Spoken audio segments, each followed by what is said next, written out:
Hello বন্ধুরা, চলে এলাম আরও একটা মিনি ব্লগ নিয়ে। তো আমি তো করঙ্গপাড়ার বাড়িতেই আছি, আর আজকে হচ্ছে শনিবার।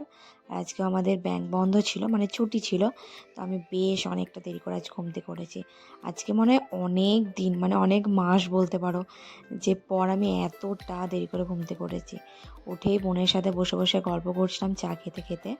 তারপরে দেখো তোমাদের সাথে মায়ের ছোট্ট বাগানটা শেয়ার করছি। মানে অনেক ফুল হয়েছিল, করলা হয়েছিল, ধনে পাতা মা সব লাগিয়েছে, সেটা তোমাদের সাথে শেয়ার করলাম। এর আগে একটা ছোট্ট ভিডিওতে আমি তোমাদের সাথে সবটা শেয়ার করেছি। তারপর এখানে না মুসুরি সিদ্ধ করছিল মা। আমার না এটা দিয়ে মুড়ি খেতে বেশ ভালো লাগে, তো মা ওটা আমি গেলেই না এটা করে।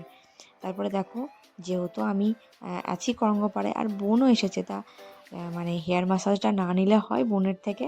তো বেশ ভালোভাবে হেয়ার মাসাজ নিয়ে স্নান করে নিলাম। এসে দেখি যে বোন এখানে রান্না করছে।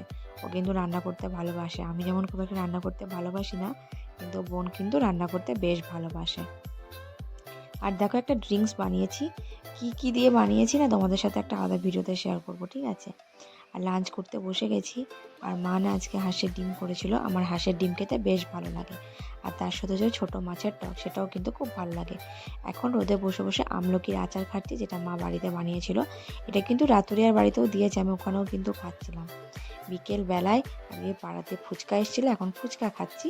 আর বোনকে দেখালে না বোন মুখটা কিন্তু এইরকম করে, ঠিক আছে। আর ওই জন্য আমার ওকে দেখাতে বেশি ভালো লাগে। আর রাতের বেলায় মা বানিয়েছিল হচ্ছে পাটিসাপটা।